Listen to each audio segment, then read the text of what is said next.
edition of the DSS. I'm sorry, DSA Roundtable. Tonight I got some fellows with me on tonight, and definitely, man, we're gonna have a good time. The show will probably be an hour to an hour and a half tonight, guys, but let's enjoy. Tonight I got with me no other than himself, the man, the myth, the legend, MicroMike. What's up, Mike? Hey, fellas. I am in the game because this is Detroit. And also I got in the house with me on today, my main man for the DSA, the researcher, no other than Mr. TROXEL'S. What's up, Travis?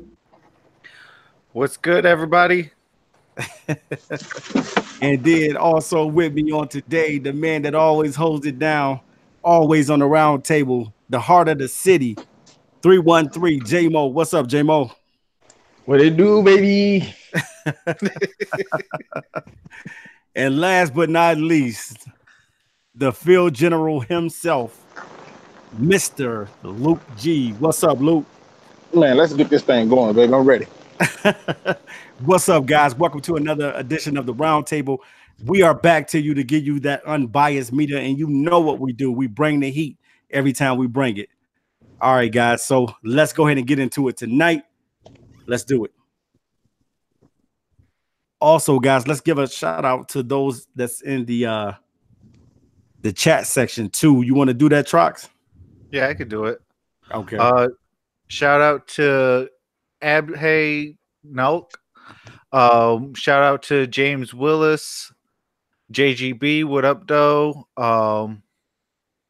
Who else? Boog Spray. What up, doe? What up, doe? CA3. What up, doe? And Detroit Drew. What up, doe? Yu-Gi-Oh Rex. What up, doe? And Foot Clan. What up, doe? What up? General G Berry is in the house. What up, G Berry? Yeah, what's good, G Berry, man? What's up? I see Bug Spray in there. Yes, Detroit Drew. What's up, my man? He's in the house on today. What's up, Drew? James Willis is in the house with us today. What's good, James Willis? Hey, what up, though, Foot Clan? Foot Clan, yes, Foot Clan is in the house. Oh, man. All right, man, let's get this going. Let's go ahead and get into it. All right, guys, you know how we do it on the round table. We finna start talking about some things on tonight. So we're going to get this party started right. So how was everybody's day on today? Everybody was good?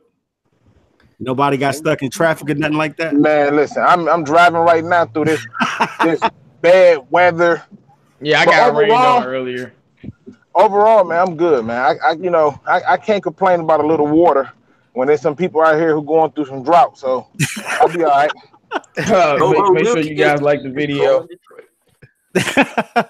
Yeah, make sure you guys get them likes up, definitely. All right, guys, we're gonna go ahead and get it started. First question on the round table for my man MicroMike. Let's go ahead and get into it. All right. Let's go ahead and get into it. All right, Mike. Got the question for you. Hold on 1 second. All right. Who do you think will start at corner if Darius Slay continues to hang to hold out on this thing that he's doing? Do you think it'll be Tease or do you think it'll be Amani? Oh, that's a very, very interesting question. Now, hopefully this does not happen because this scenario would result in a lot of bad plays and getting torched down in the secondary, because having a rookie cornerback starting is never a good thing. If you looked at Darius Slay, he was not that great as a rookie, and we know Tease Tabor, he had some issues as well. Now, if this scenario does occur, I can actually see Coleman getting thrust into that second string cornerback. Oh, we didn't even bring up Coleman. That's good. Yeah, and I could see Rashawn Melvin still holding down the number 2 spot, and then maybe Tease Tabor as well as Amani fighting for that nickel slot. But if this occurrence does happen, we are in for some trouble if they do not make a trade for a Patrick Peterson or another veteran on another roster. Wow. Yeah, this is kind of interesting, man, because I didn't think that Darius Slay would do something something like this, you didn't expect this coming from him because, he's always been, loyal to the team and always been around and stuff like that. And I did not think that Darius would pull this off right now, especially with him being owed $23 million on his deal on the table left with 2 years to go. So that's kind of interesting, man. But who do you think? What do you think about the situation, J-Mo, about who would start at that corner position if Darius Slay continues to hold out? Well, the person that I think would start at that corner position is Rashaan Melvin. Rashaan Melvin would end up being the number one cornerback on the team. So he's going to take the best player. I don't really know if I want that, but that's what's going to happen. And then the number two cornerback could be anywhere from Coleman to, I would say, T. Tabor. They at least going to give him a chance. If he start getting torched, obviously they'll bench him. But I think they're going to give him a chance. Coleman definitely is going to split time there now if Darius Slay doesn't show up or anything. So that's the way that I'm looking at it. And Amani Oruwariye, I don't really know if he's ready. And, he's a rookie. Yeah. I have a hard time seeing him starting on at the number two. Yeah, and that's one thing too. Throwing Amani out there, you know what I'm saying? Like right now, some corners are good and they pick up things really well and they make that transition, but not all corners can do it, you know what I'm saying? Because playing that position, we know playing the cornerback position is one of the toughest positions on the team, and being able to pick up everything, picking up all the schemes and all the route trees and being able to get your hands on the receiver. And now they going against different caliber of receiver. Now you going against DeAndre Hopkins and Antonio Brown. Like you going up against people who are Hall of Famers. Some of these guys. Right. You so they can torture you all day and night. Like, come on. Right. Okay. So, got to be on point, man. Yeah, that's true. That's true, J-Mo. Hey, Trox, so who do you got starting, man? If Darius continues this long holdout that he's been doing, do you think he's gonna do this holdout for the remainder of training camp, or what do you think he would do, and who do you think will be the starter if he doesn't show up? I'm gonna think a little outside the box on this. Okay. And I'm gonna say, you know what? Slay will. Because I don't think he's going to hold out. But if he does, you're coming with a different. Okay, I see that, Trev. But if he does, which I don't think it will happen, I could actually see probably like either Teaser or Coleman.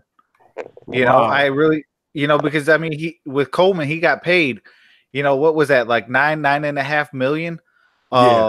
To be the top slot receiver, but he also knows Darrell Bevell, and he's now he has to learn Matt Patricia defense. So hopefully he caught on for that just in case. But I definitely see probably Slay starting, but if not, obviously one of those two. I definitely I gotta kind of piggyback off what MicroMike said. Micro was saying that basically Justin Coleman is going to move up, and I kind of have to agree with that because they paid him so much money that you're going to have to force him to go over, you know what I'm saying, and be that number two guy. And then like J-Mo said, you would have Rashaan Melvin at the number one, because Melvin right now is from what I've been hearing, he's that number two guy right now. Until the camp battle start. So I want to say this to y'all. How do y'all feel that the camp battle is going to go with the corner position? Well, wait a minute now. Before we jump into that camp battle, there you go. Listen, I may be on mute, but I'm still here. I'm like, you remember the color purple when he told Silly you'll be back, and she hit him with that. I may be ugly, but I'm here. I'm still here. I mean, don't forget about Dre. I mean, come on now. Everything y'all remember that, Luke? I definitely remember it. But the truth, did we lose a Luke? The truth is, the slot receiver be manned by either Aurier or Tease Tabor. And to me, I think to me, if I agree with Travis, I don't think Slay gonna hold. Man, I think out, and if he do hold out at any part of this training camp, he's gonna play that. He's gonna play that. Oh, I'm hurt game, and that's the worst thing he can do because he still got a whole nother year that's gonna be on his contract. So what the Lions to do is to say, "Oh, you hurt, huh? Yeah, okay. Well, since you hurt this season, we definitely trading you next season, and we gonna trade you somewhere where."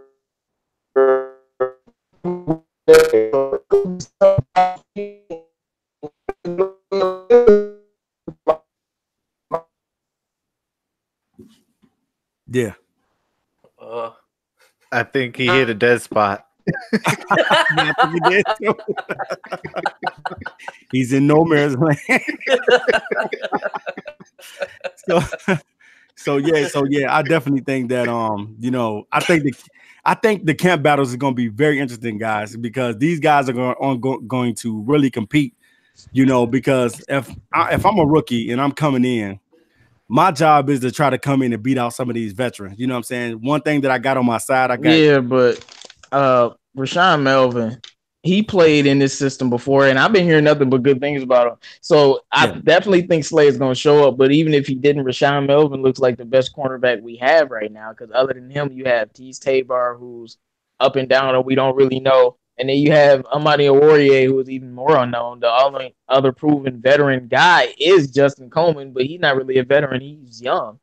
Yeah. So, and luckily we do have a very deep safety But position. I would love to see what's his name? Tracy Walker or Diggs. I mean, Diggs played cornerback when he initially came. Yeah, that is right. That is true. So he can play the corner position if we can move him down. We move him down to nickel. I know he didn't. I remember I suggested that, and then somebody asked Diggs, and he was like, "No, I'm not moving the nickel." But look, I'm like, bro, you versatile. We need to move you to nickel, put somebody else at safety like Adams. I don't think Tavon Wilson should make the team, but if he made the team, Tavon Wilson, and have Tracy Walker back there, and once he's there, you move Justin Coleman over to the other side. I mean, I want to see Justin Coleman out as the outside cornerback, if I'm being honest with you, just because when I look at the player, he was guarding elite players in the slot. Like, I'm like, oh, he can step outside and he can guard. He definitely can cover some of these guys.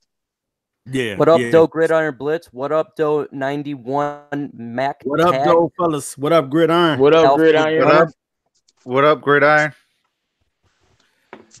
So yeah, I'm with you. When it comes to the secondary and the camp battles, it's going to be very intriguing to watch. I do believe Slay is going to play. So with that said, I believe the battle to watch is Mr. Mike Ford versus Tease Tabor. Now, initially I put in Tease Tabor as winning this because, for one, he's improving. Secondly, Mike Ford can be on the practice squad. He did play for us last year. He did show promise as an undrafted free agent rookie, and I really do like him as someone that came off the couch and performed well as a young man. So I think he ends up being on the practice squad. Tabor takes that 6th spot due to his improvement, and we should see how the battles break out between the second stringers. Okay, yep. I can see that. I can see that happening. All right, can y'all hear me? Yeah, we can hear you now. You're in the dead spot. Man, I knew I was gonna hit a dead spot. As soon as I saw the sign that said detour this way, I was like, "What road is that?" What? You was off in the backwoods, huh, Luke? Yeah, I'm like, "What road is that?" But to me, let me know if I hit a dead spot again, man. I should be clear from here on out. Yeah, we'll let you know. All right.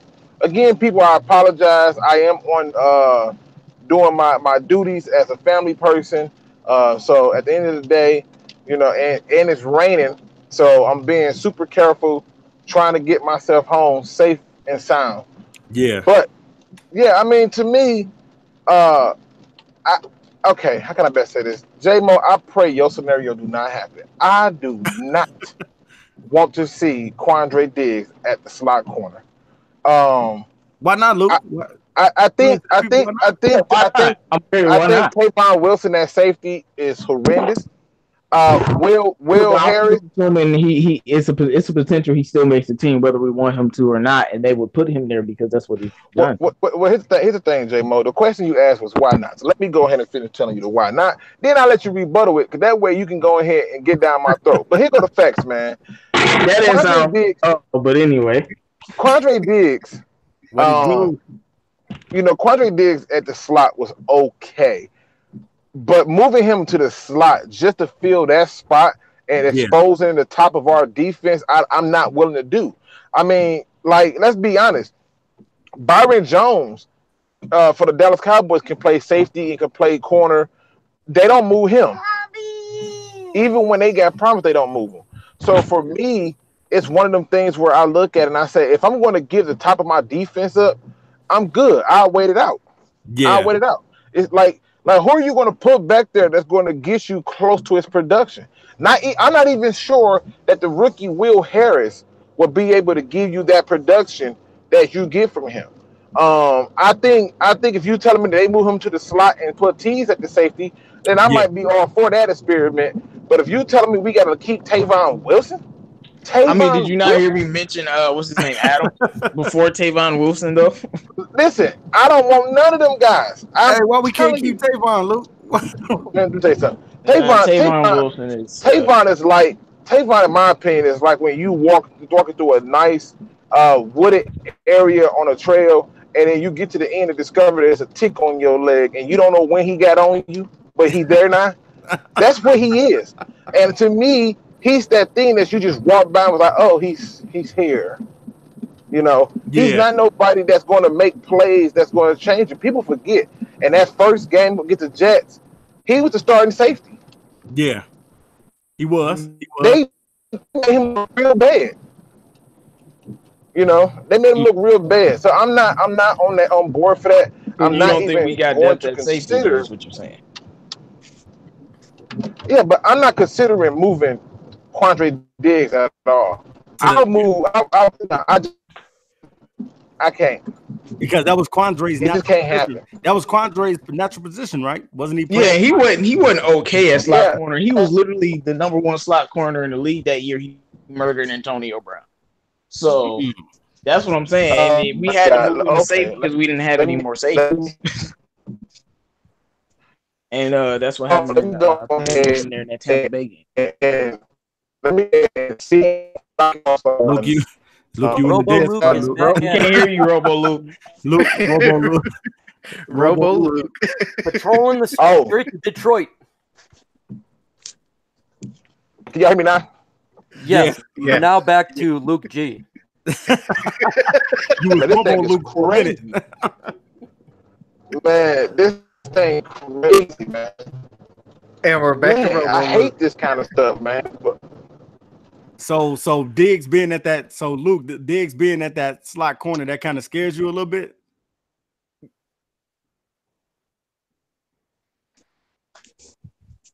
I think we might have lost him. Yeah. Anyway, Robo Luke. Yeah, but I think we got more depth at safety though. So I don't want Tavon Wilson to make the team at all. So, but I do like Adam. He's a nice young. You don't want Tavon on this roster. What'd you say? You don't want Tavon on this roster. No, I don't. Okay. So how do you guys feel about Tavon? Do you think Tavon, this is the year that he gets cut? Definitely this is the year he gets cut. I mean, we got a lot of safeties.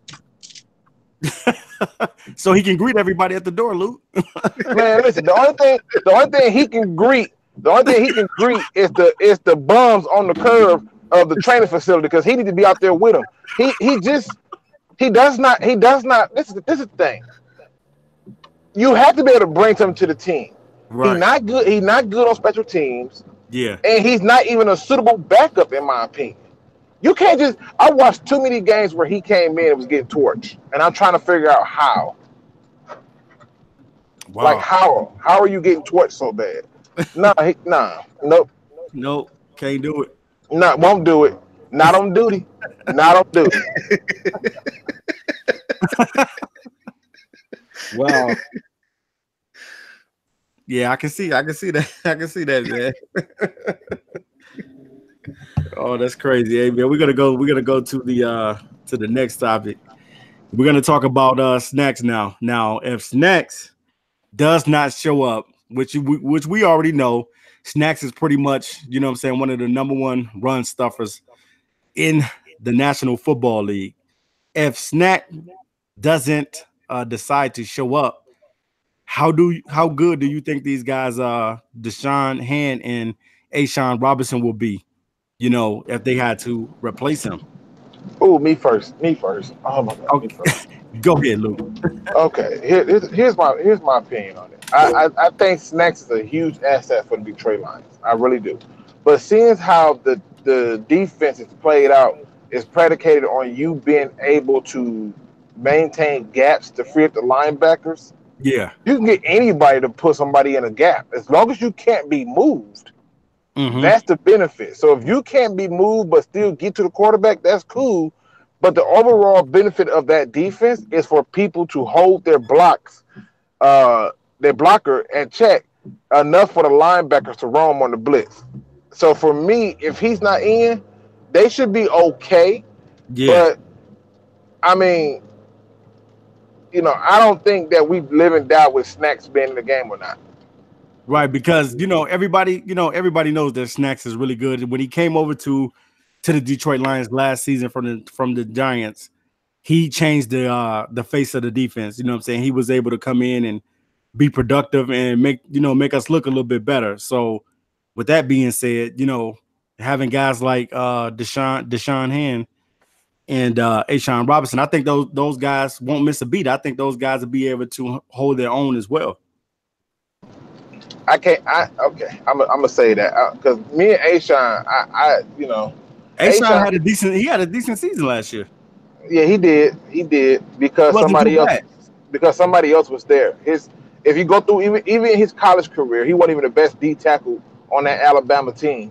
Mm-hmm. So his whole career has been contingent upon who's next to him, and I don't want a player like that. I need somebody who can stand alone and do their job. And if you're telling me that we're putting him out there with Deshaun Hand, then your hope need to go into Deshaun Hand because he in it of himself is not going to do it. Right. Yeah. Right. So okay. So Micro, what do you think about this situation with Snacks if he doesn't show up and holds out and holds out? What do you think? How will we use Hand and Robinson? Well, initially, when I think about Snacks Harrison potentially holding out, I don't think it's going to happen. But in this scenario, it does. Yeah. So in my scenario, the 7th round pick that we received, 229th overall, Mr. PJ Johnson, he's the big defensive tackle we got. He is somewhat of a Snacks Harrison size. So I believe we would plug him in the middle, and that would ultimately help out Ashawn Robinson and Deshaun Hand. However, Deshaun Hand, I think, can be very top tier when it comes defensive tackle, almost like an Ndamukong Suh. He's very fast. His handwork is fantastic. He beats the offensive lineman with his finesse handwork.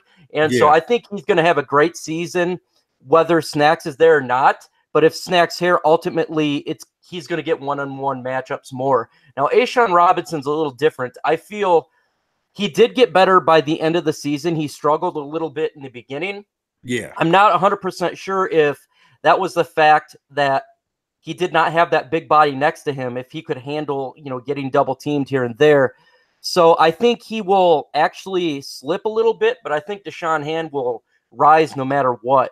But I believe that PJ Johnson would be utilized in that Snacks role just because he's a big body to stop the run, and that would free up Hand as well as the other interior defensive lineman that would be used.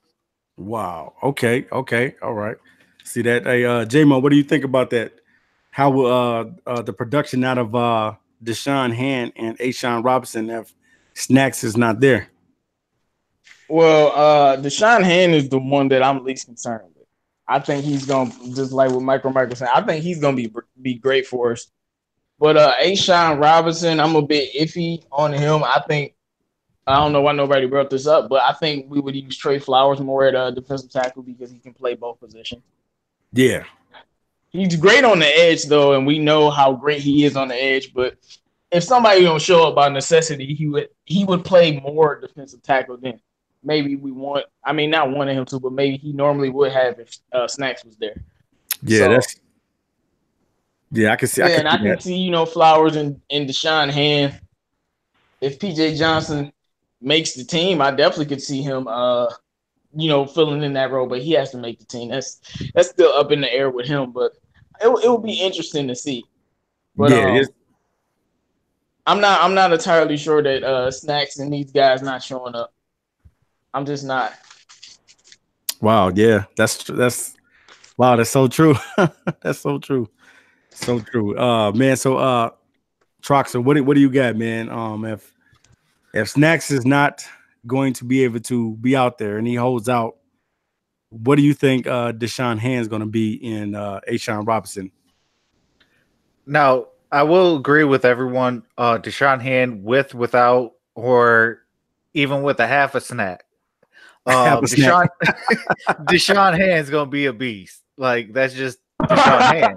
For real, he said even a half a snack. But now, A'Shawn, like Luke G did say, his production does rely a lot on who's next to him. Like, he was good when he had Nagata. Yeah, he was good when he had Snacks. When he didn't, he was struggling a little bit. I mean, if he can do what he did, with being quick and react to the ball and try to bat down like he did in his first 2 seasons, he might be able to hold his own until we could figure out the Snack situation. But outside of that, I would definitely say Ham is definitely going to do a lot better than A'Shawn Robinson. Yeah, I definitely think so. And that's the biggest thing, man. Like, you want your other guys to be able to be productive out there. You want A'Shawn Robinson and you want Deshaun Hand to be very productive out there. And you gotta trust Matt Patricia a little bit. I mean, he is a very good defensive coach. I'm sure he'll find some way to compensate with our defense because we've been building depth over these years. So. Right, and we talk about, and when Matt Patricia always talking about the versatility, now your versatility has to come to play because if Snacks, that's why Trey Flowers will be getting a lot of that time now. Yep, that's true. So it's maybe not as a starter, but like a third guy that we use a lot in snap count compared to the other defensive tackles because he's still going to be on the edge. We might drop. I don't know if we'll drop him back, but because I don't think the Patriots use him like that, but. Well, also you guys got to understand also too is with Matt Patricia and with that situation, like maybe some of these guys that would have been cut if Slay and Snacks would have been that would come back. Yeah. Now could possibly make the team. Like a Trey Lamar, like a Johnson. I would love like a PJ Johnson this roster. I would love to see Trey Lamar make this team. And another person that a lot of us are even sleeping on is the guy from Clemson, Austin Bryant. Yeah, we haven't mentioned him as much. Yeah, you're right about that. We got him too as well. So I think a lot of it, Matt Patricia already kind of knew something was like this was going to happen. That's why, him and Bob Quinn were like, let's build some depth at these positions. Yeah.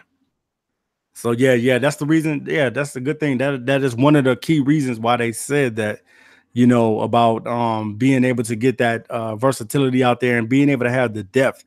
The Lions have, I would definitely believe like the Lions have been very busy in trying to build depth on the team, and I think that they really did an excellent job on getting guys in here that can play many positions. Absolutely. So I think that that's going to be pivotal and that's going to be key, especially if you want these Lions to make some noise. But my biggest thing is, when July comes in July, I think doesn't the training camp start July 25th? Yeah. It's just to see these guys compete. No, the rookies report July 18th. And the veterans report July 23rd, I believe. Okay. Oh yeah, so that's right. The rookies do come. So the rookies come in first. Yeah, they come in July 18th, and then on July 23rd, the veterans come in. Okay. So with that, so what we're trying to do is, the truth is they're trying to get people in so they can get more time to learn and stuff. But the biggest thing for me is making sure that the way we go into training camp, that we come out with the most, let me change it, but we come out with the least scars. I don't want to say the other word. I don't want to jinx it. I know what you said, but you're not gonna say it.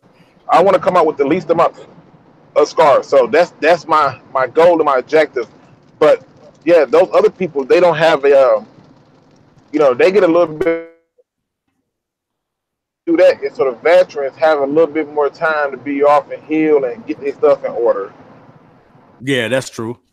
So okay, since you said that, so what do we think about, when you're thinking about, initially you're thinking about the training camp, what do you think about when you're going into training camp, and what do you see the team needs to do to get better? I'm gonna go ahead and say, go ahead, MicroMike. What do you see when you're coming into the season, and what is the aspects? What are you expecting from the training camp session? Now, this is very interesting. When I look into training camp and when I look into preseason, what I want to see is continuity with the offense and learning the new scheme. Now, Darrell Bevell obviously is our new offensive coordinator that we got from Seattle, and the players on the offense has not had a lot of time learning this scheme. So I want to see these individuals learn and build upon each day, get better slowly, because learning a new scheme is very difficult. And the faster they learn the scheme, the faster that they will be better on offense, and which will help the defense out in the season and going forward by winning games. It is very vital that these individuals, the rookies as well as the veterans, just put their head in the book and read it and study it and learn each other and not have injuries. Not have injuries is probably the most number one thing I want to see when it comes to training camp. Yeah, because we know a lot of star players sometimes get hurt in training camp and then they're gone for the whole entire season, and we do not want to have that. We want to be able to come in injury-free and be able to get a look at every player that's on our team. Absolutely. I mean, if you have injuries already in training camp, that's going to be a long season. This is not something we need. Also, the offensive line getting continuity as well. I want to see these guys start to gel, because everything starts with the offensive line. Yes, I agree, Mike. Earlier, our boy Matthew Stafford is less on the ground. His back can stay healthy, and sky's the limit. Yeah, I definitely agree with that. So, J-Mo, what do you think about that, man? When you looking at training camp, what are you looking to get out of that as a fan of the Lions? What do you want to see? I mean, I'm paying attention to a lot of position groups, but like the running backs, the linebackers, and the offensive line. Yeah. The safety, I'm paying attention to the safeties and the corners a bit too, but those first three is the ones I'm focused on. I don't want nothing happening to any of the running backs or any of the players, I just want them to do well. We're going to see this third string battle, see if Zach Zenner is able to hold it down and take it, or if Ty Johnson takes the spot, or if Theo really takes the spot. We still got to see what's going on with that. Yeah. I definitely want to see who's going to win this kick returning battle. Oh, yeah. So we know Agnew's the punt returner. So Ty Johnson and Agnew? No, I mean, Brandon Powell's in the mix. They had a couple other players in the mix. So some players, Tommy Lee Lewis, it's some players that's in the mix for that. So that's something that I'm definitely to, take out of it. But one thing, Darius Slay-Snacks better be there. That's one thing I better get from training camp. Hey, J-Mo, we got something in the comment section. James Willis said, what about Lacey? What do you guys think about Lacey? I don't think he's making the team. I mean, he got injured, during mini camp, but I don't think he's going to make the team. So you saying Lacey? I think Powell is probably the only young guy that ended up making the team. Wow. Yeah, I agree with you on that, J-Mo. I feel like besides Fulgham, of course. I feel like if we did make Hard Knocks, he'd have been the first one we saw get cut. You talking about Chris Lacey? Yeah, that'd have been the first one we saw get cut. Soon as they hard knocks, they're gonna be like, yeah, listen, we need you to be the example. So we're gonna let you go. It's not you, it's us. It's not working for us, you know. So right. Like I definitely need to see this offensive line. Like I don't want to see no Kenny Wiggins. Yeah. At all. And you I better see Joe Dahl. I better see anybody but Kenny Wiggins. Maybe even OJ Abushi or whatever his name was. I don't know his name. I don't know how to pronounce his name. Yeah, Abushi or whatever. Abushi. Whoever. You know, and then these linebackers, we know Jared Davis, but Christian Jones in the mix. Yeah. What about Malik Carney? Is he really that good? Will he really make the team? Trey Lamar's in the mix. I just want to hear bright things about Tavai, but those are the main position groups that I'm focusing on because especially the kick returners too, because it's something that we don't talk about a lot. No, we don't talk about kick returners that much, but special we got to make sure that spot is a very bright spot for our team. So yeah. I agree with that totally. I agree special with that teams, totally. we need to be good in all phases. Our special teams unit need to be great at covering, and our punt and kick returners need to be great. That'll help us win some games that we normally wouldn't win, and that's how you win that division. Facts. So Trox, what do you think about when you're thinking about training camp and you're thinking about the off season? Now we're coming to the nitty gritty where we're finna start breaking this thing down to the 53-man roster.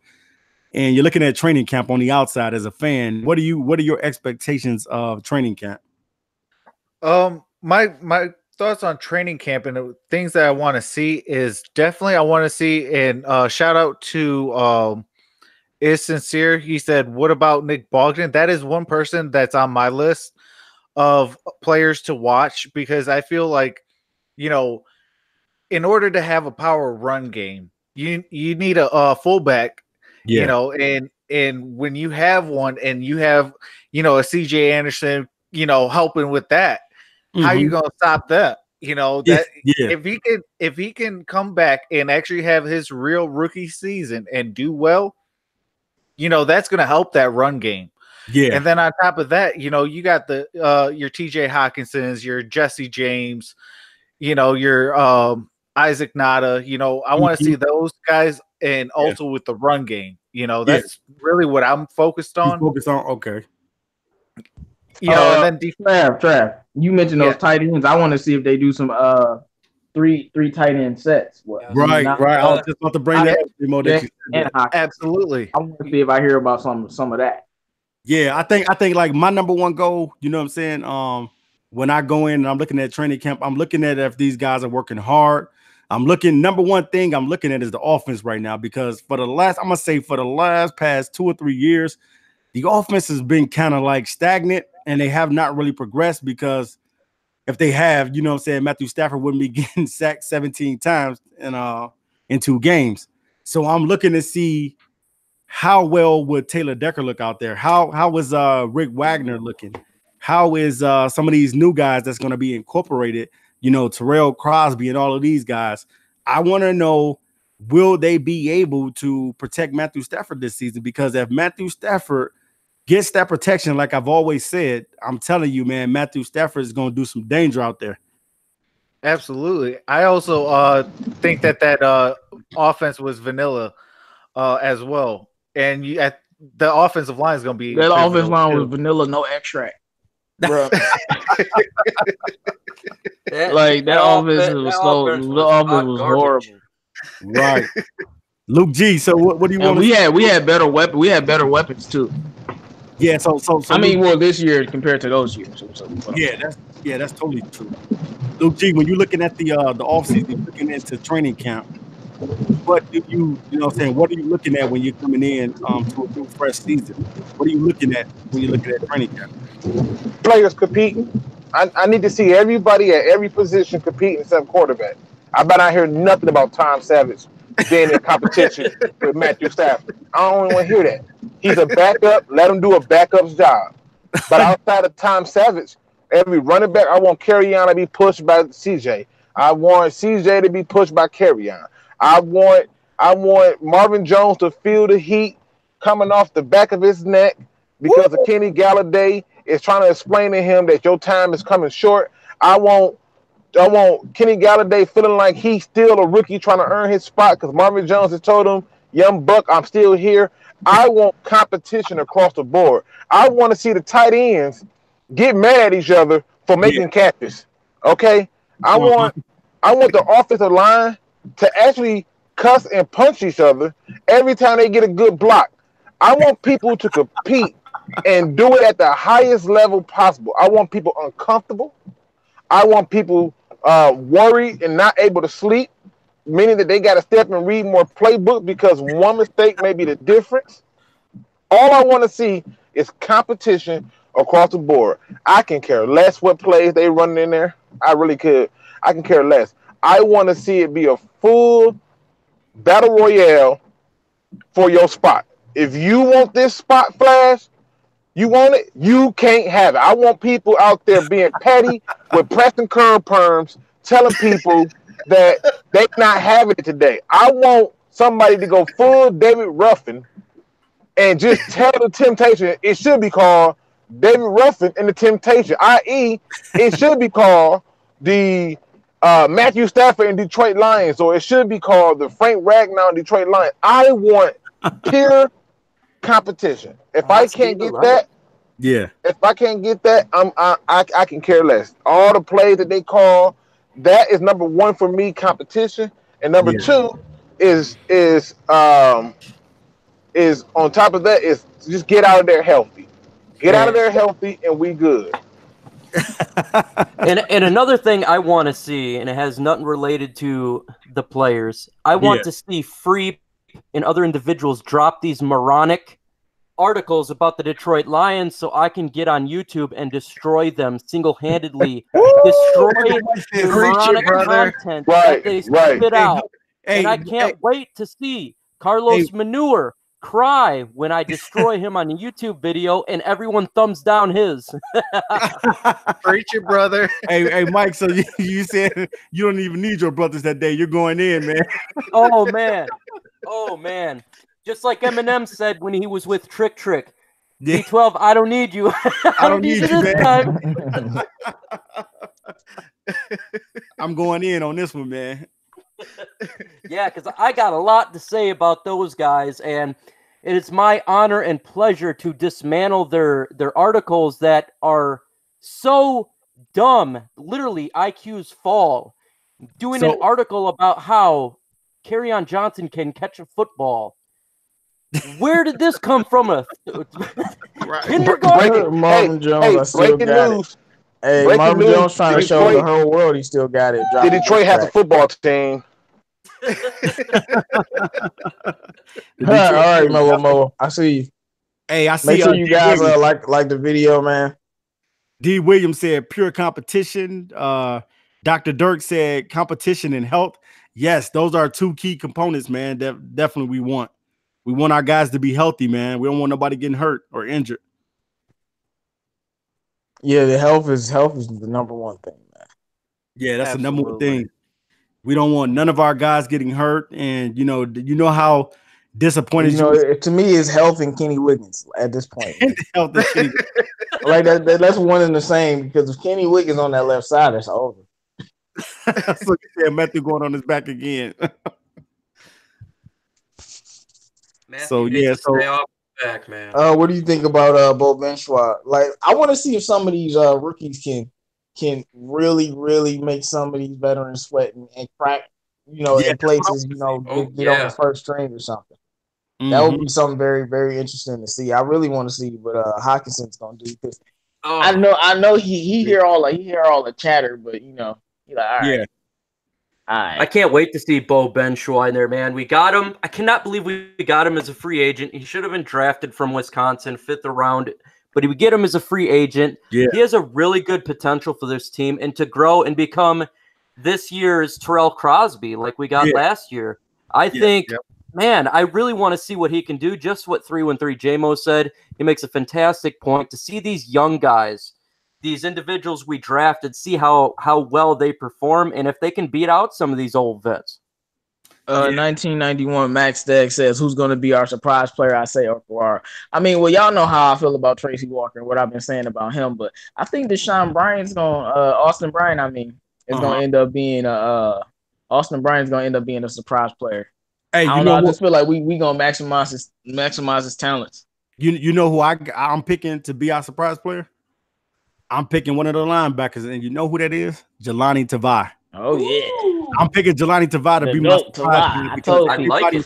I want him. I like that. I want him to make the reporters in Detroit eat their tongues. You know what I mean? For the things that eat their tongues. For the things that they said about him. You know what I mean? You know, because they really was down on him. They were saying like, who is this guy? Why would the Lions pick a guy like him? You know, the thing of it is, we picked this guy for the scheme, but at the same time, I definitely think that he's going to break some hearts, and he's going to show people that he's about that business, man. I think he's going to. And he's really smart, man, because he had 7 different defensive coordinators. I don't even know how that happens, and he knew all that defense. All the defenses had all them tackles for loss. Like, he was a great player. Like, if you actually look at it, I'm like, okay, now we bringing him to us. Yeah, he's gonna fit right in. Real smoothly, man. Yep. I can't wait, man. I like that. J-Mo, tell him about his size. Tell the people about why his size the dude is 6'2", 250. He's a big dude, man, and he's gonna be covering those tight ends that we never can cover, and people be talking about our linebackers. I ain't gonna even say who, but people be talking about our linebackers, man. He got to get his feet wet, but he might have to get fried a couple times, but I think he'll eventually catch on. Okay, so now that you said that, J-Mo, that's kind of key. I wanted to say something off that, piggyback off that. Since you said that, what do you guys think like is our kryptonite on the team? Like, what is our weakness? What area of our team has a weakness to it? Okay, bro. Hold on. We got a super chat. Okay. Yeah. Melamo dropped $2. He said, "Great show, fellas. Catch y'all later. You have a great night, Melamo. Thanks for joining us." All right, Melamo. We appreciate you. I think for the kryptonite, and I've always thought about that. We gotta have a kryptonite on this team. Yeah, it's coaching. I don't care. I don't care what it is. It's coaching. It's coaching from the head coach. It's coaching from the offensive coordinator, the defensive coordinator. If they don't have these guys prepared and ready to go, motivated and up to the task, I don't care what you got out there. Which brings me to my point, TA. He's starting some guys. TA, yeah. You want to have that debate now or later? Because either way it go, you're gonna get this work. Okay, Luke. Well, if you want to do it today, we can do it today. If you want to do it on the next one, it don't matter. No, let's do this now. Let's do this now. All right, so ladies and gentlemen, Luke has been challenged again. Which I'm cool with. It's all fun and game. But here's the debate, people. I hope y'all listening in. You got your popcorn. If you drink Pepsi, you got your Pepsi. If you drink Coke, you got your Coke. If you drink beer, you got your beer. Whatever your beverage or that you need for your libations, get it ready. Because we got ourselves another debate. And this is a perfect way to segue into it. So me and TA were having a conversation. And in that conversation, we were talking about the importance of having good players versus coaching. And TA was like, no, I mean, you can talk that coaching stuff, but the players got to go out and execute. And I said, but TA, you do realize that, coaching is everything. He goes, no, I'm telling you, Luke. And I said, well, fine. We'll debate about it. So, TA, so I'm not putting words in your mouth. Would you like to go first and explain your part of it, or would you like me to go first? Well, yeah, I can explain my part of it. That's okay, go ahead and explain your part. Just to be clear, you saying that good players is more important than coaching. Okay, now the reason why I say such thing is that I said because I'm looking at it from this angle. Like, okay, yeah, I can have good coaching. I can have somebody coach today until they blue in the face. But at the same time, you know what I'm saying? If the player is not a good player and the player doesn't go out there and execute the play, the coach is not going to look good. So if I'm a player and I'm out in the game and I'm out there listening to you coaching, if I'm not out there executing, then I'm not going to make you look good as a coach. That's the same thing with a quarterback and a receiver. If a receiver is not catching the ball, then I'm not going to make the quarterback look good. So I'm saying all this to say this, that if you have a player, if you got players on the team that pretty much go out and they execute what's supposed to be done out there, and they're good, intelligent players, then I can't say that it's all coaching, because the players are, and the reason why I say it, I'll just make this analogy with the Golden State Warriors. When the Golden State Warriors had Mark Jackson as their coach, they were still good. And when they picked up Kevin Durant, they were still good. But at the same time, Steve Kerr was the coach, right? So basically, what I'm saying is, if you don't got a player that's smart like Kevin Durant, you don't got a player like Steph Curry or Klay Thompson, or you don't got any of these guys to go out and do what you need to have done, then you're going to look bad as a coach. And I think you can put any other players on the Golden State Warriors, but if they're not those players and those players that get things done, then they're not going to be able to execute, and the coach is not going to look good, and it's going to look bad for the coach, and the coach will be fired at the end of the season, because those players that you got, even though, you know what I'm saying, it's a lot of guys that make the NBA, but there's guys that are on different tiers. So I believe that it's just not the coaching that has to be executed out there. It's also the players, because I can go out there with another starting five, but if it's not Klay and it's not Steph Curry and different sports, Durant, I might different lose. sports.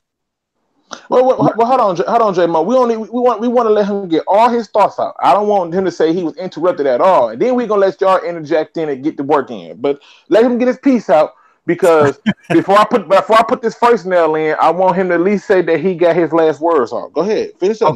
Okay. So basically, what I'm saying is, I can have Mark Jackson as my coach just as well as I can have Steve Kerr as my coach. I was good when we had Mark Jackson, but it was the players also that made it possible, because I can go out there with a different starting five, and this Golden State Warrior team is not as good as having Klay out there and having Durant out there and having Steph out there. So it's a difference in players because of their IQs and how they play and how they execute it. Okay, well, let me ask you this. First of all, let me just thank you. And what I'm thanking you for is simply for not only using a cross-platform example, but giving me the best platform example. Let's go back to your example. Where you use Mr. Mark, was it Mark Jackson? Who's the head coach for the Golden State Warriors? Before Mark Jackson was their coach. Before. Yeah, Mark Jackson. And what did the Golden State Warriors do under Mark Jackson? They were a good team. Yeah, they were. But what did they do? Well, they were a good team. Oh, okay. I see. We're just going to avoid the question. Let me move a little bit forward. Let me get around to something a little bit better. Hold on. Let me ask you this: the Golden State Warriors, before they got Kevin Durant, they won a championship, right? Exactly. They had been to a championship before they got Kevin Durant. Yes, at least twice. Correct. Okay, and that happened when they got what? A head coach that did what? No, see, there you go. I'm just saying. Listen. All I'm trying to point out to you is this. Stay with me. Just stay with me. Okay. Just stay with me. Go ahead. Okay. Now we know that the head coach changed and then they got the championship. But if you don't like that example, let me switch it up for you. Okay. Let me switch it up for you. Who had the better team in 2004? The Pistons or the Lakers? On paper, Lakers. On paper, the Lakers. Okay. Well, listen. Wait a minute. I didn't ask for a long explanation. I just want to just prove your cross-platform point. I thought I could say my point. So listen, in that series, when the Pistons beat them, how did they beat the team that had better players? Was it because they had better coaching? I wouldn't say it was better coaching. I'm saying it. I gotta say. Okay. Well, here. Let me bring it back to football. The Cincinnati Bengals had tons of talent. Under Marvin Lewis, they didn't win anything. The Dallas Cowboys right now have a ton of talent under Jason Garrett, they're not winning anything. The Detroit Lions. Use them as an example too. Hold on, we use the Detroit Lions. The Detroit Lions had Rob Marinelli as a head coach. Nothing happened. They had a competent coach come in and Jim Caldwell, and the records got better. Go back to the days where it was Wayne Fontes. Before Wayne Fontes, look how many head coaches that they had, and they didn't do nothing. But under Wayne Fontes, that had some of the most success that you ever seen. And then here come Bobby Ross, and the Lions looking like crap. Now let's go away from them for a minute. Let's talk about what happened with the Arizona Cardinals. The Arizona Cardinals had tons of talent, couldn't do nothing. Added a good head coach with an offensive mind, made it to a Super Bowl. But that's not stopped there. Go to the New England Patriots. The New England Patriots sit there and lose their best quarterback. The GOAT, and still won 11 games because of coaching. But he's an anomaly, so let's bounce up off of him. Let's go on over to people like, say, Pete Carroll. Whose decision was it to go for a pass on the 1 yard line with Marshawn Lynch? Was that the coach or the players? It was the coach. Okay, let me ask you a question. Whose idea was it on 3rd and 15 to call a bubble screen pass to get a first for the Detroit Lions? Was that the coach or the players? That was your coach. So again, at this point, we got all these examples. We got all these different teams who literally have had good talent around them, but have done nothing. Bill Cowher is said to be a good coach, and he's done his fair part with the Pittsburgh Steelers, but the Pittsburgh Steelers has always had a mountain hill of talent. And when you look at them in terms of how they do well, is it because of coaching or is it because of the players? Because when that locker room is chattering, who calms that down? Well, the coaches do. That's their job. Okay. So again, I gave you the Pistons, who literally did not have the better team. Now hold on. I love this because Truth Teller says, but they didn't win the championship without Tom Brady. They won 11 games and missed the playoffs. Who missed the playoff with 11-game record? And the point I'm trying to make here, Truth Teller, is this. If you're going to tell me it's about the players, if you're going to tell me it's that, then how did the Giants beat that team that was undefeated by the New England Patriots? It was the players. Now, that was the players, right? That's what you said, right? There and did what they were supposed to do. Right. Right. That's what you said. You said the players, right? Yeah. Until you realize it was a coaching scheme that literally sent a barrage of blitzes and complex stuff at Tom Brady to put pressure on him. Like, I'm not making the stuff up. But you know what, Luke? If I don't go out there and execute the blitz, then you don't look good, right? No. So I think they do. No. If I don't because I'll give you another perfect example, right? I'll give you another perfect example. There are a lot of teams who will go out and execute, right? But they can be executing the wrong game plan. And I'll tell you what I mean. When I'm sitting up there watching people like the Detroit Lions on, with the most predictable offense ever, I'm sitting there saying, listen, how is it possible that, when it's 3rd and 1, you bring in Theo Riddick, we know it's a pass. That's not on the players. That's coaching. The coach starts and ends everything.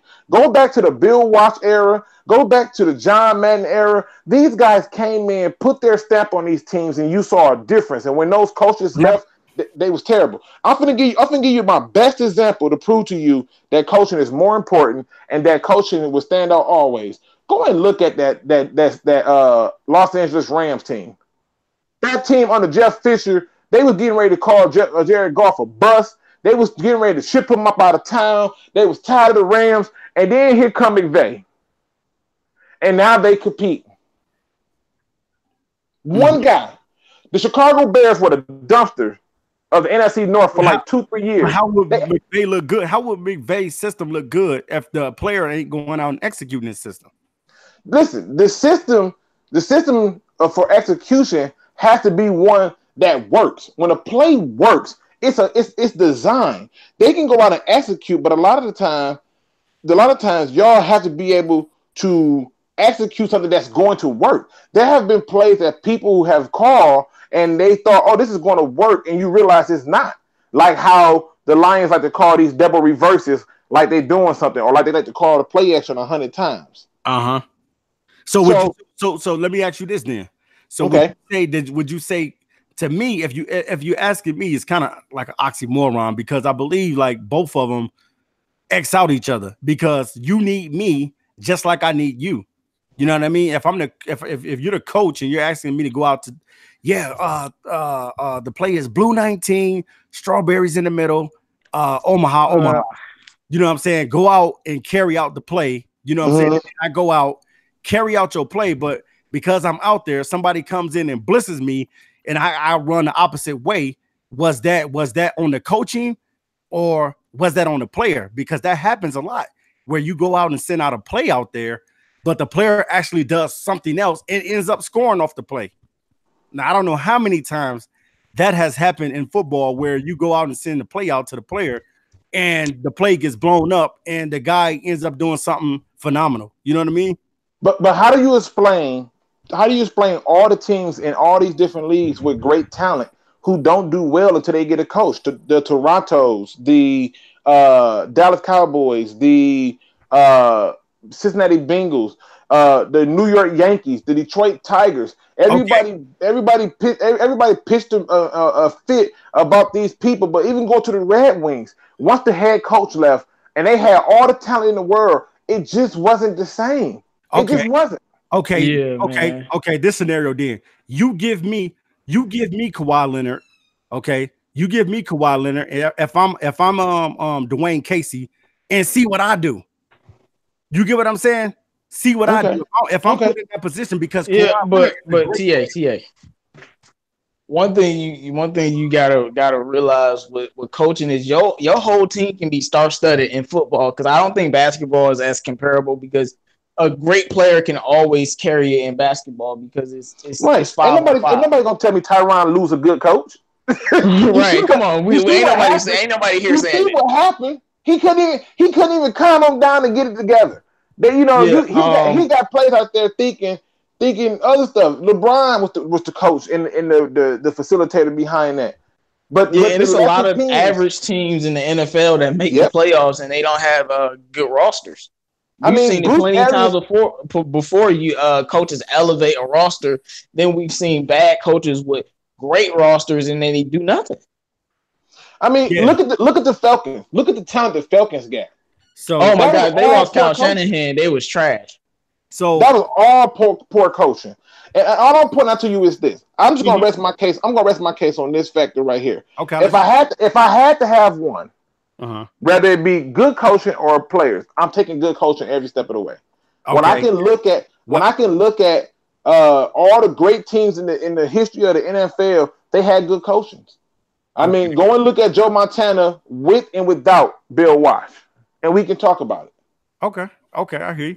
So if I got to take it, I'm gonna have to go players, because if I'm not out there carrying out the play and doing what you're asking me to do, even though I know that you're coaching and you could coach me till you turn blue in the face, I'm still going to go with the player, because the players make you look good. If I'm not doing what you asked me to do, and I'm not carrying out, even though they go hand in, actually, like I said, they go hand in hand. Coaching and playing goes hand in hand. But I think some coaches benefit off of, having great players. Oh, they do. But those teams don't go far. Now, hold on, Jay, before you go there, those teams don't go far. And before we go any further, let's let the people vote on this. All right, people, you have heard this. Let's start it off with hashtag. If you agree with Luke that coaching is more important, if you had to have one, put hashtag Luke. And if you agree with TA of Noble Sports Entertainment that it's players, then put hashtag Noble. Let the votes begin and we tally it up. Go ahead, J-Mo, what you were saying? I was going to say that what coaching it's just always more important. You see a lot of these teams that aren't talented that do well. Like, how did the Clippers make the playoffs? Who was on that team? Then they beat the Warriors twice, and in their own house. So you have to think about all those perspectives. Yeah, but I'm looking at it from the player perspective, because and I was gonna say, what's his name? because you saying the players, if you have a great player, well, we literally had two of the greatest players to ever lace them up, and we have nothing to show for it. Barry Sanders and Calvin Johnson had Stafford. We've had great players, and we have nothing to show for it. But you haven't had a team. That's the thing. We've had players. Barry Sanders we haven't had a great running back ever. Jim Caldwell was here 4 years, and we couldn't win 4 years. 4 years he was here. So give Barry 4 years. So give he never ran. He never had a 100-yard rush. Barry Sanders had a great team. We talking about Johnny Morton, Hold on, I'm Herman Moore. The quarterback was good enough. Like they had a team. He had a team at some points in time, but he couldn't do it without coaching. Okay, give Barry Sanders the Dallas Cowboys line when Emmitt Smith was running, and you tell me. Give Barry Sanders to Bill Walsh, and I bet you he got a ring. Nick Saban. Give Barry Sanders to Bill Walsh. He'll have a ring. They both go hand in hand. Well, Herman Moore and Johnny Moore, man, come on, man. Like coaching matters and all of that. We had I'm not saying that it doesn't matter. That's had one of the greatest seasons ever, man. Calvin Johnson broke the receiving record. I'm not saying that it doesn't matter. I'm not saying that. That's not what I'm saying. No, I'm not saying that you're saying that. I'm just saying Calvin Johnson broke the receiving record and we went 4-12. Listen, I'm saying the players got to execute. TA. I'll put it a step further. TA, I'll put it a step further. We'll address the super chat. We're not going to miss it. I promise you. I'll put it this way, TA. Matthew Stafford had broke fingers on his throwing hand. He threw the ball 45 times in the playoff game. 45 times in the playoff game against a team that couldn't stop the run. That's not on the players. They had the talent, but the coach didn't do it. He didn't do it to protect them. Okay? And that's the bottom line. Let's start tallying it up. We have, starting off with the gate, we have hold on, we gotta give a shout out to the super chat. Nick. I'm gonna give a shout out to the super chat. I ain't forgot it. Trust me. I am not gonna forget the super chat. Trust me, super chat Nicholas. I have not missed you. All right. So we got hashtag coaching. That's one for me. We got hashtag both. That's a draw. We got one Prime 40 who says sorry, Noble. Hashtag Luke. That's 2 for me. General G Berry. Hashtag Luke. That's 3. Marcel Edwards said hashtags Luke. That's 4. D. Williams said hashtag Luke. That's 5. Matthew Huntley said hashtag Noble. That's 1 for you. Truth Teller says hashtag Noble. That's 2 for you. James Willis says, remember the Bobcats? I do. Abdullah Terrell said hashtag Ty can't win without some of the both. Okay. Roman the New Age said hashtag Luke and Noble. So we got 3 for Ty, 2 for you, 5 for me. Nicholas says, shout out to Nicholas for the super chat, $2 drop. He said, here comes some money because I feel bad for you, Noble. Hashtag Luke. That's 6 for me to your 2 plus 3 ties. So even ties is beating you. George Morgan says, hashtag Luke, a good coach can put just a guy in the right position for his skill set. A bad coach can put a great player in a position that he looks bad in. I mean, Darryl Reeves. I mean, I can name so many players that was put in a bad position. Okay, I can see, but the same thing. Hold on. Wait. Starting off with Kyle Van Noy. Aaron said JMO won. That's what I'm talking about, man. Start off with Kyle Van Noy. How did Kyle Van Noy get utilized so right under the New England Patriots, but under the Lions so wrong? Matthew Huntley says Saban in Miami, laughing out loud. MicroMike said R2's pinner, laughing. Right, so you tell me a first-year head coach gets a player like Kawhi Leonard, or I'll put it like this: a first-year coach gets LeBron James, Dwayne Wade, and Chris Bosh, and he makes that coach look good because why? It's the player. But see, here's the thing: you're sticking to basketball. No matter what year it was. But listen, you're sticking to basketball. Even in basketball, that combination was coached by who? Pat Riley. So that proves even further my point. That was not Pat Riley out there coaching. That was Eric Spoelstra out there. Yeah, but okay, why did they lose the first year? Right. What they do? Then why did they win the second year? Oh my God. Okay. Then why did they lose the fourth year? Like what? Because they lost. They lost. No, not because they lost. So you said it's because of coaching? Yes. I'm gonna say because the players didn't go out there and perform. Now listen, General G. Berry put your players in positions for success. General G. Berry said, "Who in the DSA is going to take down the Mad Titan Thanos /Luke G. He ain't no Thanos, dog. He ain't no Thanos. Now listen. I got 8 votes to 3 ties and your 2 for you. And I'm just pointing this out to you, TA. I'm not saying that they don't go hand in hand. I'm not saying that. I'm saying if you had to have one, you need to pick the coaching. Because I have seen a lot of good teams. Like even Truth Teller says, well, the Dallas Cowboys has had success. Yeah, running the ball. And then that head coach get in the playoff and do what? Don't run the ball. Now he the smart guy in the room. And when you see him up against pressure situations, he makes no adjustments, no changes, no nothing. We had Jim Caldwell 4 years. 4 years he's never had a 100-yard rusher. How is that possible? And how many times did Jim Caldwell send the team out there, 9 and 8 players on the field on crucial downs? That's his fault. A lot of times. It's the players for the. I never forget that Ravens game, man. Man, bro, how you gonna have what is it, 9 or 10 people? It was 9 players on the field. I'm like, listen, look at all the tools they give a head coach to be successful, right? They give a head coach all these tools to be successful. Look how many head coaches can't even get a challenge flag right. Can't even get it right. You know who do get it right? The best coaches. You talk about a first-year head coach. Go look at the first-year head coach, Sean McVay, with the Rams. They was a different team. The way they attacked the ball, the way he picked players, the way everything was schemed, they were different. They were totally different. All I'm going to point out to you is when you go through and you look at the best of the best teams, majority of the time their coach is putting them in the best positions.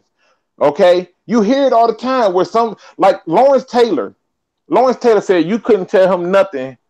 He would run through a brick wall for Bill Parcells. He said he will kill for Bill Parcells. You know why? He said because Bill Parcells always put me in a position to succeed. He never failed me. He never put me in a position to where I couldn't succeed. That is what the mark of a good coach do. The Buccaneers have been trash for the last few years. Watch how do you hear what I'm saying, though, Luke? I hear what you're saying, but do you hear what I'm saying? That I'm just all. No, I hear what you're saying. You said that they still have to go out and execute. Yeah, if the player they go hand in hand, so it's basically but it's like oxymoron.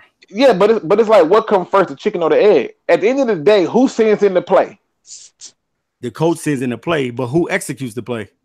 Okay, but the players aren't that what players are supposed to do though? I'm saying that's why I'm saying they go hand in hand. Like you're not a professional player if you don't execute. That's what you're supposed to do. But the players who execute, I don't think you deserve a pat on the back for executing. That's what you get paid millions of dollars for. And a lot of the time, but when a play gets busted up, this is what I'm saying. Because you didn't execute. I know you didn't execute it, but I'm just saying, say for instance, because I've seen many plays get busted up before. Guy comes in blitzing, and then the guy throws a 70-yard dart down the field because the guy, you know what I'm saying, was able to make something happen with his legs or just make something happen, period. And he did it from his talent. I mean, and how many times have you seen that same coach scheme up an offensive line to protect that quarterback so he can get time to throw the ball?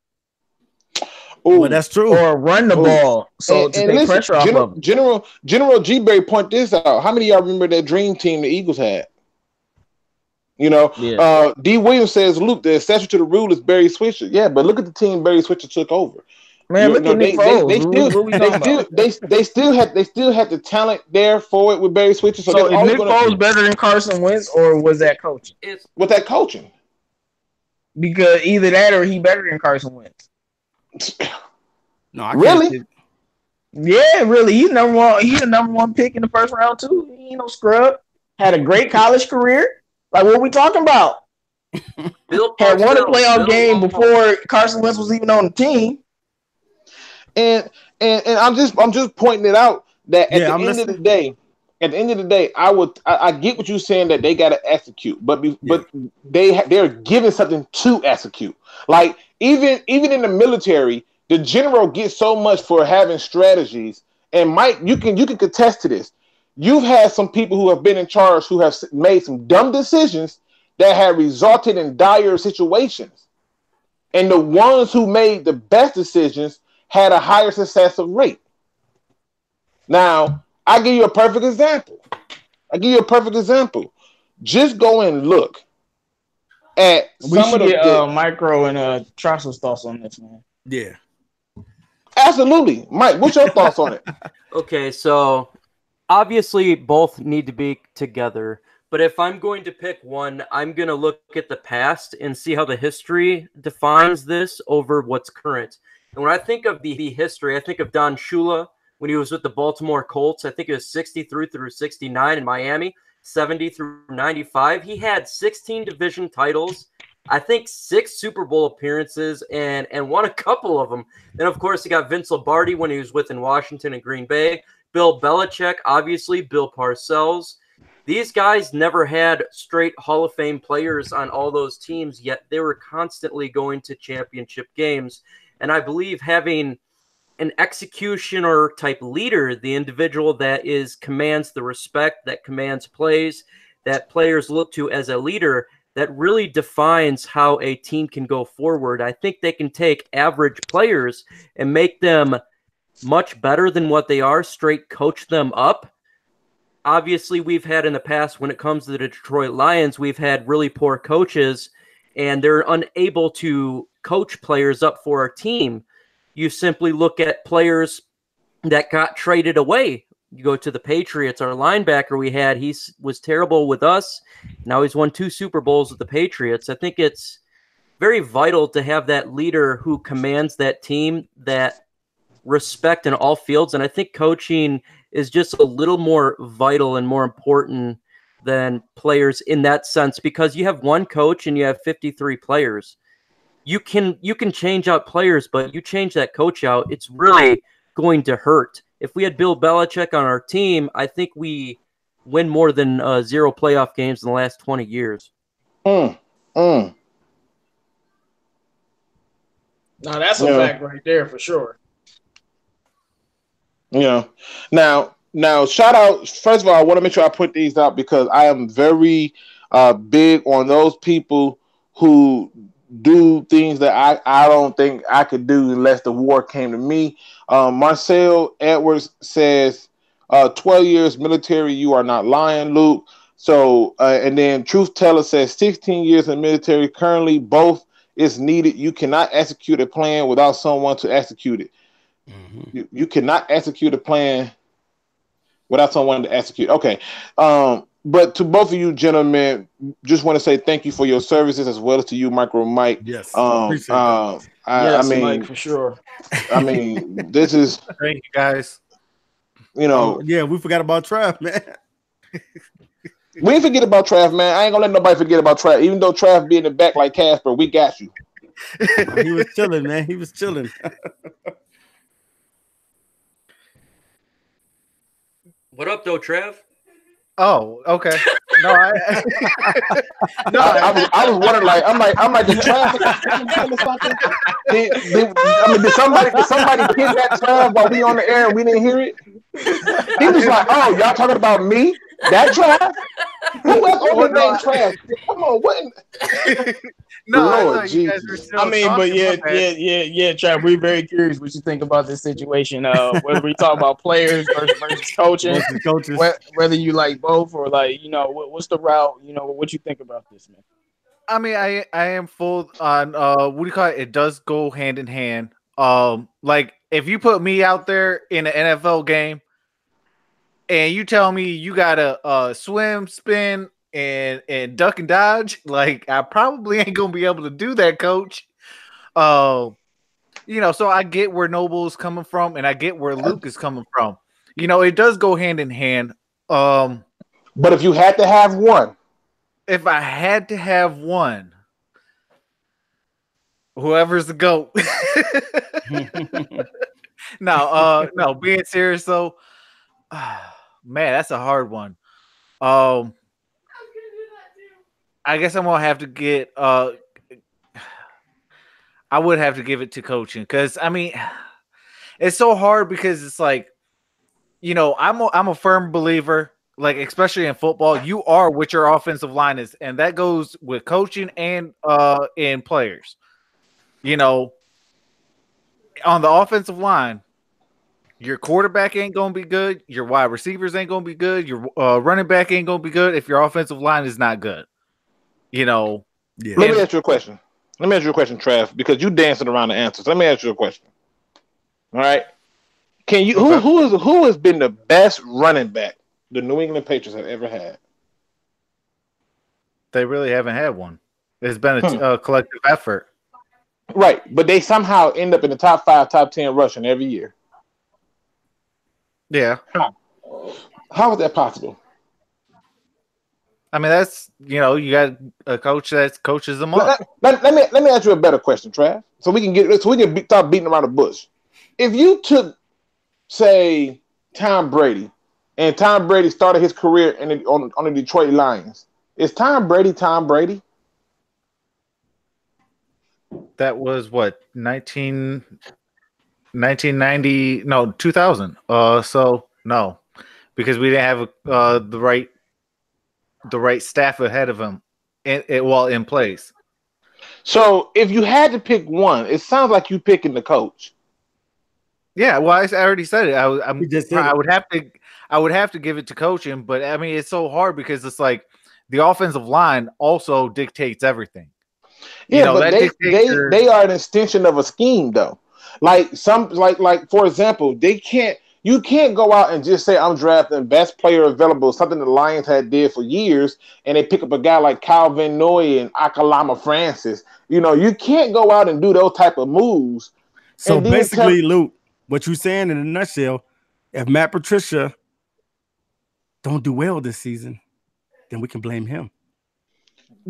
122 million, 93.5 billion % correct. I have made it very clear that this is going to ride and die on the head coach. When I watch people like Bill Nagy come in and adjust his game plan for his team to have success, on the Bears to go from last to first at the bin in the dumpster behind a head coach who went to the Super Bowl and John Fox. Yes, I'm telling you, absolutely, unequivocally, it's going to be on him. And if you're telling me that, you shouldn't put that kind of pressure on him, go and talk to Sean McVay. Go and talk to Sean Payton. Go and talk to all these first-year head coaches who've been doing it for a while and holding it down. How is Bill Belichick 400 years into the NFL and people ain't figured out what he's doing? Somebody should have figured it out by now. I'm just saying. He's a mad genius over there. And people ain't figured it out. He ain't going out trying to get the top players. If you're doing reconnaissance on your team, yeah. Of course. Somebody should have figured them out by now. I'm just saying. So when I go through and I look at it, the evidence supported. I've always, and I know this is nothing to do with football, but I've always had people be very upset when I made this statement. And I said, Phil Jackson was not a better head coach than Larry Brown. I watched Larry Brown go from so many trash teams and turn them around. And Phil Jackson went to a whole bunch of good teams. And the first trash team he got, he couldn't do nothing with them. Okay, why was he good then? Well, because it was the players. He had Michael Jordan. I mean, he had Michael Jordan. That's what I'm saying. It go hand in hand. But listen. Hey, no, because Michael Jordan could win to any other franchise and still been Michael Jordan. Listen, that's an anomaly. Old Michael Jordan. If he went to the Houston Rockets, he would have been Michael Jordan. Right. And that's why I asked Trav, if you move Tom Brady to the Lions, would Tom Brady have been Tom Brady? And you and I both know that's not true. No, that's what made Matthew Stafford. The Lions don't got an offensive line. Listen, it couldn't be Tom Brady here. Listen, Tom Brady has been touched. I ain't trying to act like he ain't been touched, but he's been touched. Yeah. But the way that the game plan is set up, he has dinked and dunked his way a lot of those years through it.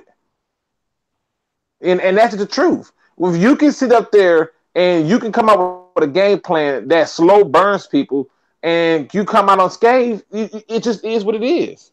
Right. That's my whole point. But just for the record, ladies and gentlemen, Luke won the debate per vote. I mean, you didn't even beat Ty. Ty, you should have told the Ty people to swing the vote. It still wouldn't have helped you. Because I'm telling you, if you had to pick one, you would have to take the head coach. Okay, I got two votes for me. Y'all silly. All right, Luke, I got a question for you. Now we all know what went down in Green Bay. Now, is that coaching or is that player? Because look how many years that Mike McCarthy got probably overshadowed by what the audibles that, Aaron Rodgers made. Yeah. Yeah, but here's the thing though. And I think you make a very good point there, Trav. But just peep this out. If I'm a real head coach, you think a player who respect me gonna change my players like that every chance he get? Oh, you think Aaron Rodgers on a Bill Belichick team changing plays when he call it? Probably not. I'm just saying. Players know who they can push around because they don't have no respect for him. If I don't respect you, it don't matter. When the Jets got Rex Ryan, he had them boys ready to fight for him. Rex Ryan's problem was he couldn't get out of his own personal way to put a game plan together to beat the one team that he should have beat. Yeah. So I mean, you're not going to see a good player make those kind of calls. How many times have you seen Tom Brady yelling at Bill Belichick? He'll yell at the offensive coordinator. He'll yell at a player. He may even yell at the ball boy. But you ain't never seen Tom Brady yell at the head coach. I don't know. I'm gonna have to go rewind some tape, Luke. Okay, go take a look at it. You'll be looking all your life. I gotta go back and rewind. Never seen Tom Brady say anything to Bill Belichick in a football game. He just smiled at him and said, "Hi." He talked to the offensive coordinator. All right. So Truth Teller says, "Can you name one team that won a championship without talent? What sport? Tell me the sport." Football. And when you mean without talent, you can't win without talent. That just don't John make sense. Cena. Right.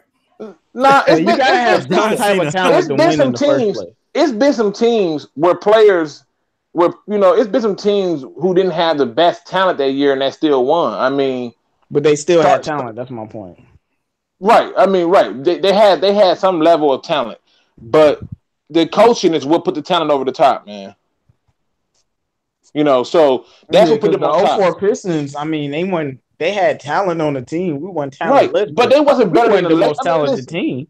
They came up with a game plan that literally neutralized Shaquille O'Neal. Who neutralizes Shaquille O'Neal? Nobody. The Pistons did. They frustrated the crap out of him. Yeah, they did. And Ben Wallace put them clamps on him. Then they took Richard Hamilton and ran him in 37 circles for him to get a shot.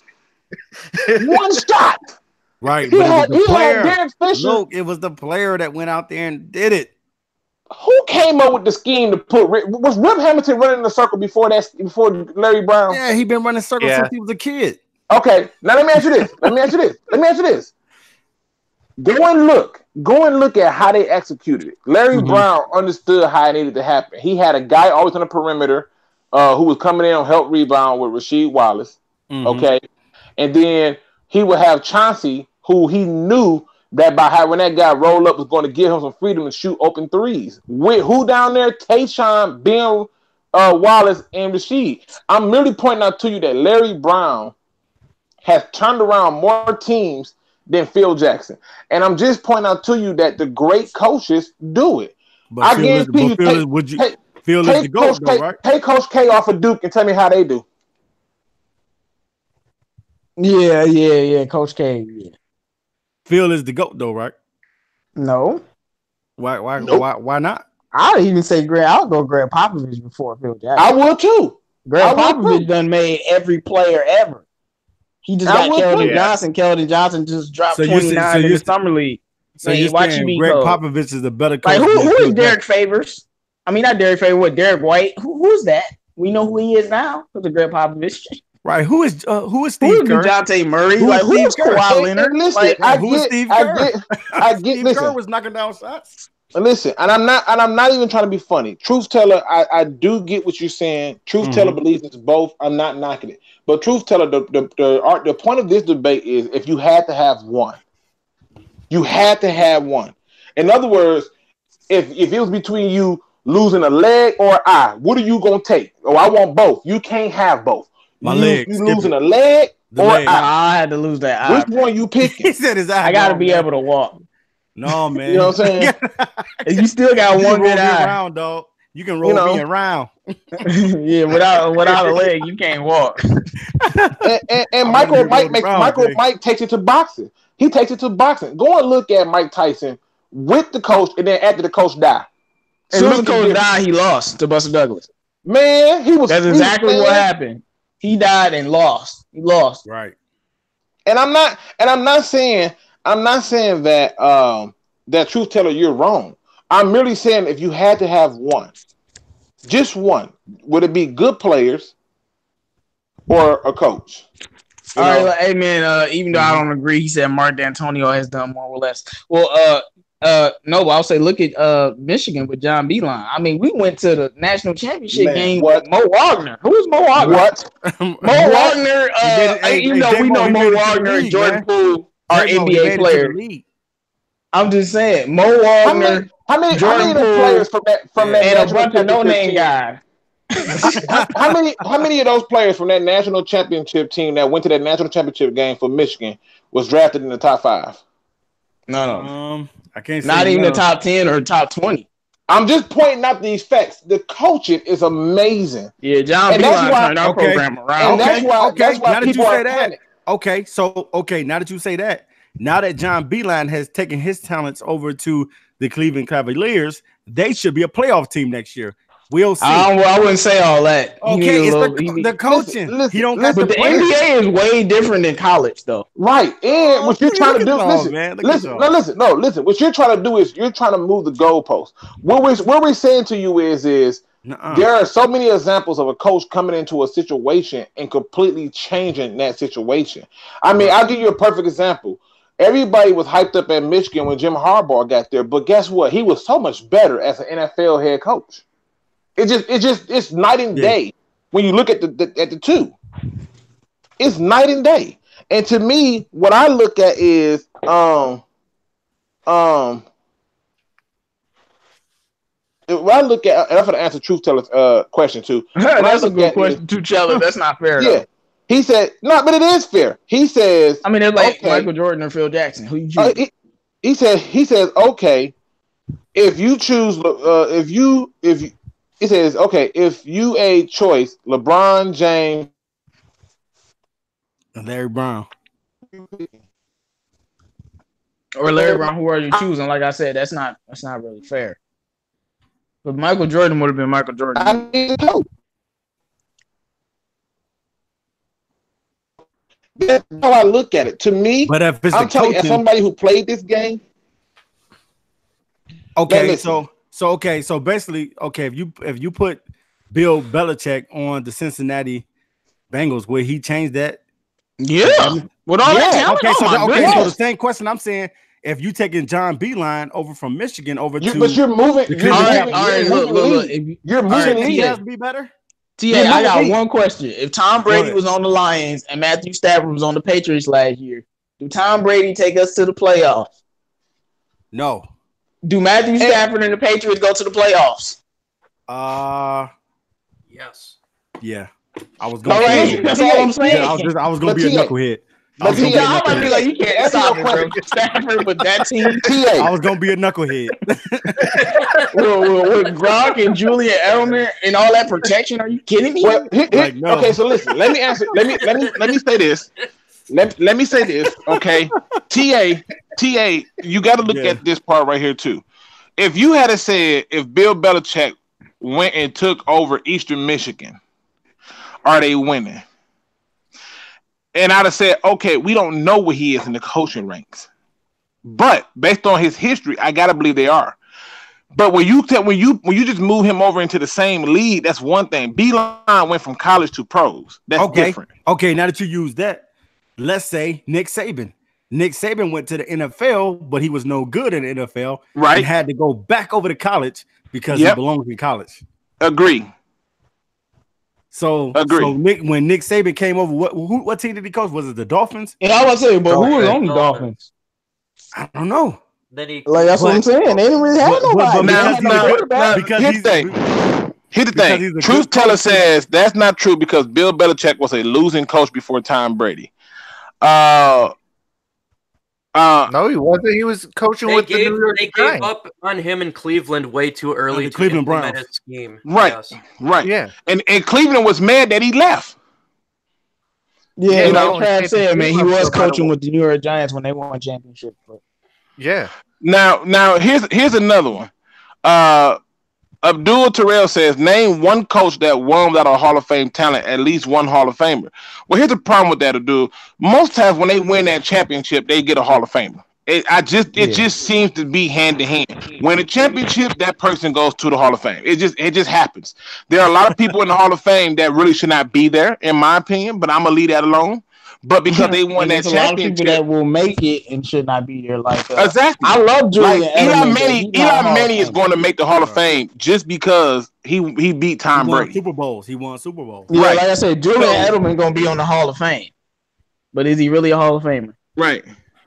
And we know he showed up in the biggest games and the biggest. We know what he does in the postseason, but in the regular season, he's just a guy.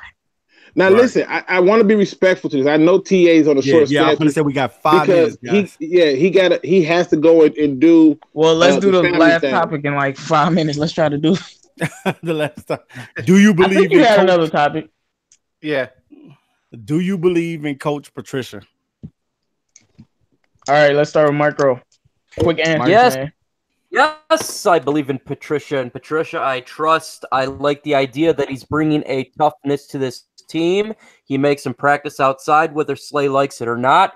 He's implementing every little small detail. He's making the team tougher and stronger, building his image, and I think he can take us to an NFC North championship.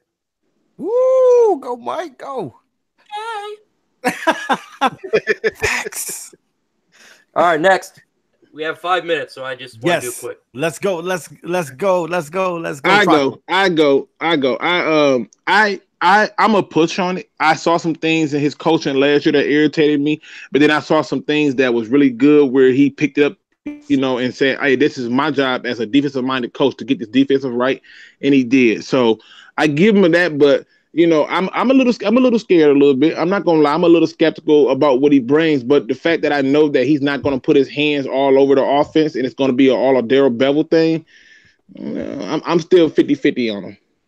Wow. So he doesn't get a yay or nay. Yeah, I mean, last year I was irritated the first half of the season watching him as a head coach. It was very frustrating.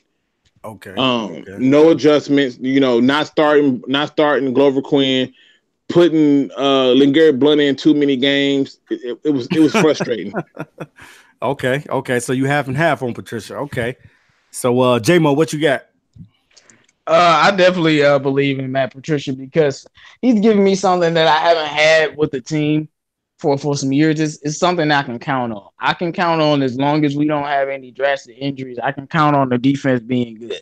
With Jim Caldwell, you couldn't count on any unit that you like, this is going to be good just because he's here. You know what I'm saying? Mm-hmm. And I know just because we have Matt Patricia, our defense will be good and it will be competitive and we're going to be able to stay in some of these games. The more, the other things come into play, we're coaching in other areas and then what the offense does and, special teams and stuff. But I have a lot of faith in Matt Patricia because I didn't really think our defense talent-wise was really that good, and he got one player. Yeah. I mean, that player is a great player, but he got one player and turned our entire defenses around with his scheme. And now he has players. Now he has players to fit his scheme, so he has players to, help him out. And I just love what he did with the defense. We had a 100-yard rusher with Matt Patricia. We beat the Patriots, something Jim Caldwell never managed to do. And Jim Caldwell didn't win the division or a playoff game either. So, or have a 100-yard rusher. Right, that's what I'm saying. So Matt Patricia has done things, and he's done things that Jim Caldwell hasn't done, even in one of his worst seasons with us. So, I have a lot of faith in that guy. Okay, Troxel, what you got, man? You believing in this coach that you got, Matt Patricia? I 130 million % believe in Matt Patricia, and I do believe we are going to actually go to, yes, I'm going to say it, folks, the Super Bowl. Wow. Trox, you going out like that? Going out like that, and we actually might win it, too. Wow, that's saying a mouthful, All man. I gotta say is #Banks. All I gotta say is I need some of that. Banks. Is that everybody though? Because I want to make sure you get out of here on time. I didn't get a chance to say what I was thinking about Patricia. All right, pretty much. Man, Matt Patricia. First year, very scary for me. He looked very worried on the sidelines, scratching his head a lot. He's gonna have to use that pencil in his ear. He's gonna have to put it to work this season. But definitely, man, I trust in the guy. I think that, one thing that made me trust in him this year, I saw him smiling. When you see somebody smile again, man, that lets you know that he's happy with where the team is going. And those guys, him and Bob Quinn, believe in the system that they're bringing in. And we're going to find out if it's the players or the coach really, really shortly. I see you did there, man. Let's go ahead and just think about so you can be on time, bro. He's still shooting. Yeah, all I'm saying is you don't win the Super Bowl without the players and the coach. Okay, so go ahead. Trent Dilfer out here winning Super Bowls because he didn't turn the ball over. Don't forget. Right. He could have threw a lot of picks. But the coach ran it to death. He ran it to death. He did. But when he did, his 5 times he threw a game, he didn't throw a pick. Right. Wow. Yeah. So yeah, I just had to slide that in, guys. Hey, I ain't mad at you, man. Let's go. Facts. Okay. So anybody who wants to go first with their last words for the show? I go first, man, because I got to get ready for work. Listen, I appreciate everybody for putting up with me, driving through the rain and doing my thing and still being a part of the show. Thank you so much for doing that and for rocking with me while I try my best to get as much content out as possible, given the fact that I have a very demanding job. So I do appreciate you and appreciate you for rocking with the Detroit Sports Alliance. And as always, don't be no chump. Please, please, please, please do your research. Okay, who's next? I'll go. Hey, I just want to say appreciate everyone coming to the show with the Detroit Sports Alliance, where we talk facts over fiction. Thank you for that $5 donation from Truth Teller. Man, but do you read the message though? Yeah, read the message. Thank you guys for the fun debate. I'm in Hawaii. I wish I was with you. And you guys' passion for the Lions, great. Keep doing your thing. True fans. Absolutely, we will. We appreciate you. Shout out. We got your boy over here, bro. Shout out to the Truth Teller. Truth Teller and anyone else, man. If you have not subscribed to any of the DSA, please do so. And a guy named MicroMike, but he is cool. And a guy named TA from Noble Sports. And your boy 313 J-Mo, so the great one. I'm just saying, I'm just saying. TROXEL'S Sports Talk. So, Travis, you got anything you want to say? Yeah, I will be dropping a video tonight or tomorrow morning. I have to get a video out this week because I will not be available the rest of this week. I am going on vacation. Oh man. But I do want to give you guys some content for the week. So I'm going to try to put together something real nice for you guys tonight and have it drop tomorrow morning. So definitely be on the lookout for that. And I just want to say thank you guys for joining us. Yep. So J-Mo. Yeah, I definitely wanted to say, regardless if Snacks and Darius Slay show up, we do have guys that I trust our coach Matt Patricia to fill in and make everything good for the team. Make sure you guys check out my latest video about that crazy NBA free agency. I got some more Lions videos, some special ones just like the last offensive line I did. I did coming for y'all, breaking down some more stuff for the team. Training camp is in a few weeks. We gonna see what these rookies do, man. Yeah, boy 313 J-Mo, man. Make sure you subscribe and make sure you subscribe to everybody that's in the description below. Yes, yeah. Make sure you guys subscribe. We appreciate everybody for rocking out with us on tonight. You know how we do. We are the DSA, trying to bring you that fair and unbiased media. Definitely, man. Make sure you subscribe to each and everybody that will be in the description box below. And you know what we like to say to you guys, and you know what I like to say. Good morning, good evening, and good night.